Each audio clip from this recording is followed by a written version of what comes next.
But for you, often, you don't stand in an unconditional place. You come into a situation and sometimes you respond to the condition of where you are. When the gang gathered last night, getting this room ready for you, the air wall was up here, and there wasn't room for all of you and all of this. And the contract that they'd signed clearly stated that there were to be 400, but a lot of you made the decision at the last minute. Did you notice? Over 100 of you made the decision at the last minute. And so here's the condition. What we planned for and those who are coming are a very different number. So the condition clearly was not pleasing. Now, everyone knows that it's possible to squeeze you all in. Now you look at it, though, it doesn't really look as possible as it looked last night, did it? There is this square dance area up here that could have been utilized, but for the most part, the room was not big enough. It had not been planned to be big enough because you were underestimated in your enthusiasm for this gathering. So there was a condition that had to be reconciled, and it had to be reconciled at the last minute. There wasn't time to go sit by the beach and think pleasant thoughts about the dolphins. And Esther is thinking, Abraham's going to talk all day long about unconditional love. I know they are. And here we are in a condition that we do not love. And we cannot take our attention away from the condition because we are up against it. And that's what happens to you sometimes, isn't it? Is that you walk into a situation that is the result of the momentum that has been moving along. And now you're standing there in the middle of it. And if you are like most humans, you respond to the condition. But here's the thing that matters most. What do you do next? Someone said the other day, Abraham, how does one? She meant, how do I? But how does one? I have a friend.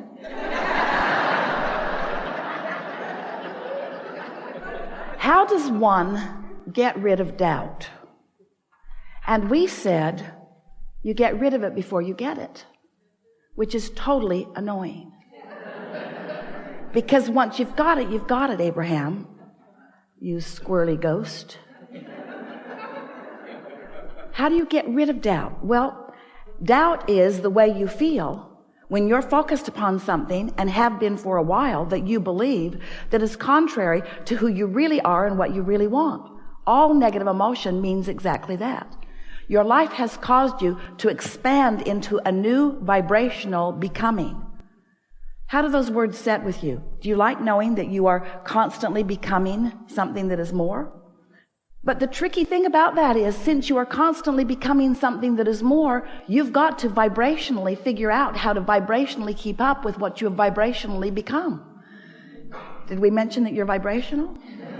In other words, you cannot expand as life will constantly cause you to do and not keep up with your own expansion and feel good at the same time. So you have to care about the way you feel. That's the way you keep up with your expansion. But caring about the way you feel means doing something about the way you feel regardless of the condition. And that's where the term unconditional love comes in. Humans have been using the phrase for a very long time, and hardly any of you really understand what it means. You think unconditional love means look at some rascal who is really behaving in a bad way and just don't say anything about it. Don't rat him out. Don't talk to somebody else about him. Don't get him fired. Just love him unconditionally as you despise his behavior and most other things about him.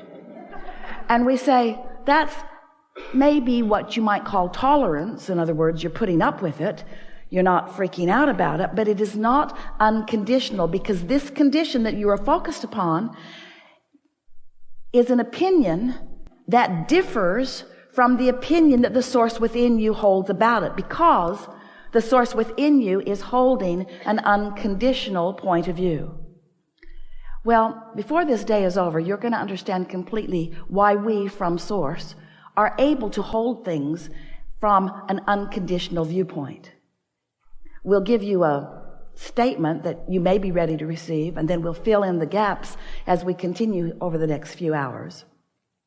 But the reason that we are able to focus upon any situation unconditionally is because the current conditions, or the what isness of whatever it isness, doesn't mean diddly squatness. In other words, what is doesn't matter, because what is only a temporary reflection of the vibration that you got going on. So we want to explain to you what we mean. You were source energy before you came into this physical body. And a part of you is focused here in this physical body, but a larger part of you is still non-physically focused. You are source energy, and a part of that source energy is focused here and now. So in your human form, you sift through, you know what you don't want, you know what you do want. You continue to sift through the data, and you constantly, whether you know you're doing it or not, are launching rockets of desire. We call them rockets of desire. They're your personal preferences. When someone's rude, you want them to be nicer. When you're rude, you want to be nicer. When you don't have enough money, you want more money. In other words, life just causes you to sift and sort and launch these rockets. So this vibrational becoming is happening constantly. And it is a vibrational becoming. Now, it hasn't manifested yet, therefore it's unconditional. You see what we're getting at? It hasn't manifested into conditions for you to observe. It hasn't manifested into a condition that is unpleasant or into a condition that is pleasant. It's a vibrational rocket of desire that has created.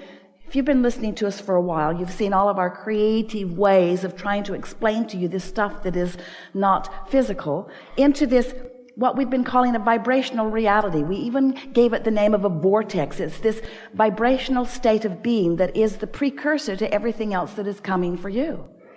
So this vibrational state of being, which is where your inner being stands, it's where we stand, it's who you really are, has not yet manifested. It has become in terms of an idea.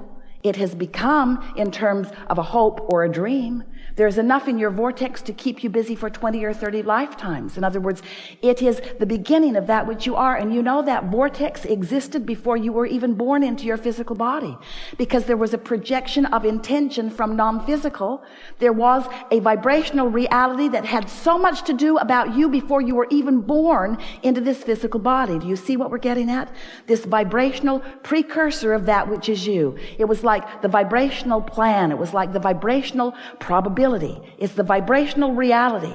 So now you're here in your physical body. You're adding to this vibrational reality.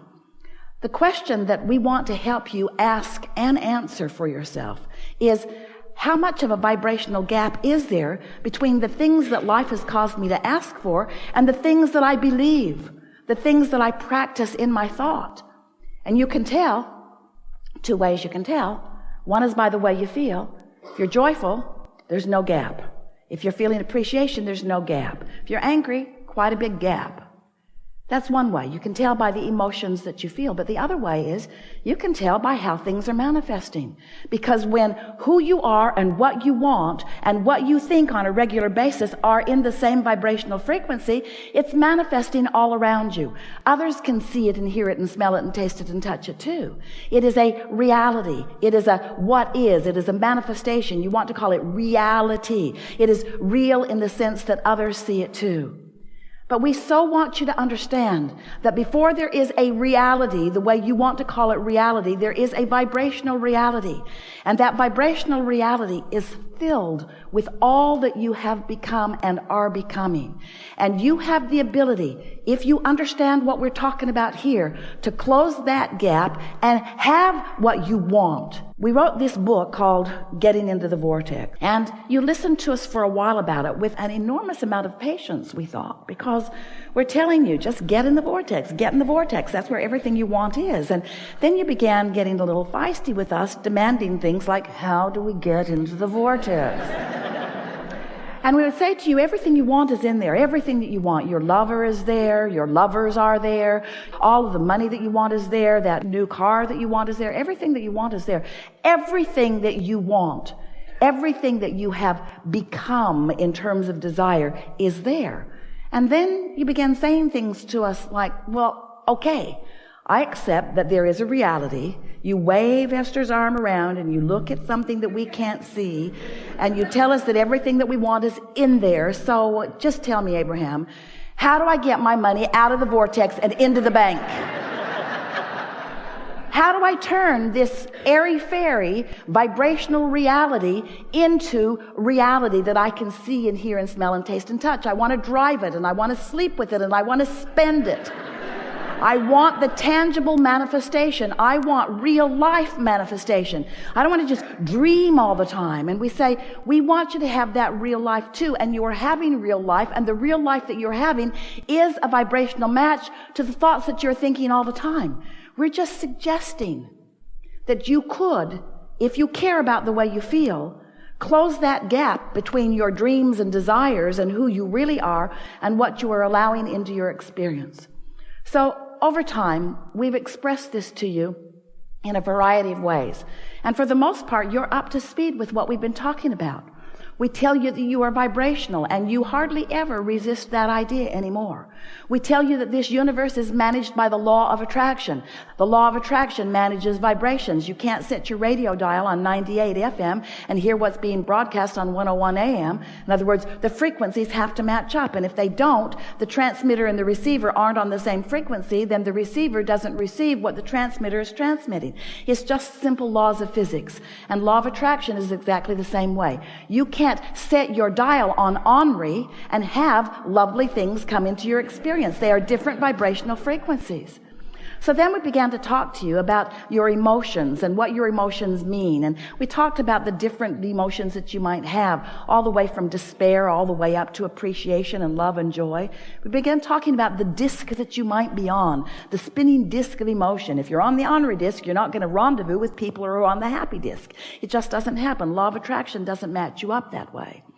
And today, what we want to say to you, because we know you've been following along with this to a certain extent, we want to give you the piece, the only piece that has ever been missing for you. We want you to understand that where you stand right here and now is what you've got all the time, now. There's never tomorrow, have you noticed? Tomorrow is an illusion. It will be eaten up by today. Today. Now. That's all you've got. You've got now. And what you do now is what matters, because all you've got is now.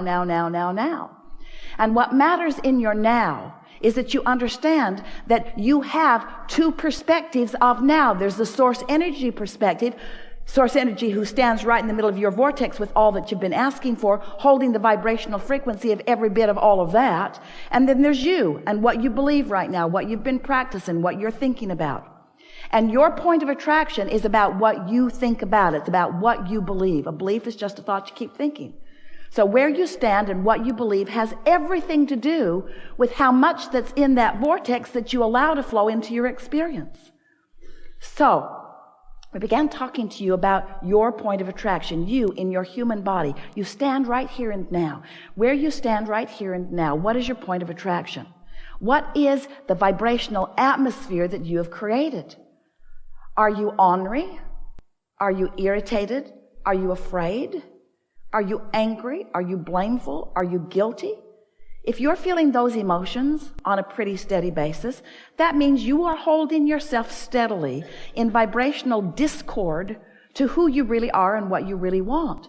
And the thing that is so interesting about that is that if life hadn't caused you to expand, you wouldn't even feel the discord. In other words, it's not somebody else's idea of who you should be. It's not God's idea of who you should be. It's not your mother's idea, although sometimes it feels like it, of who you should be. It's your own internal discord. Life caused you to want to be this, but you're being this, and that's what negative emotion always means. As Esther was talking, negotiating, wrestling to the ground and killing last night, the really nice man across the hall who was responsible, who said that the fire marshal would not allow more than 400 people in the room. And Esther kept looking at the sign on the wall. It says 474 people on that sign. How can the fire marshal not let us have 474 people when the sign says 474 people? And he says, because you've got too much other stuff. And Esther said, but we always have this stuff with us. We take this stuff everywhere we go. We have a truck. We drag this stuff everywhere we go. We do this all the time.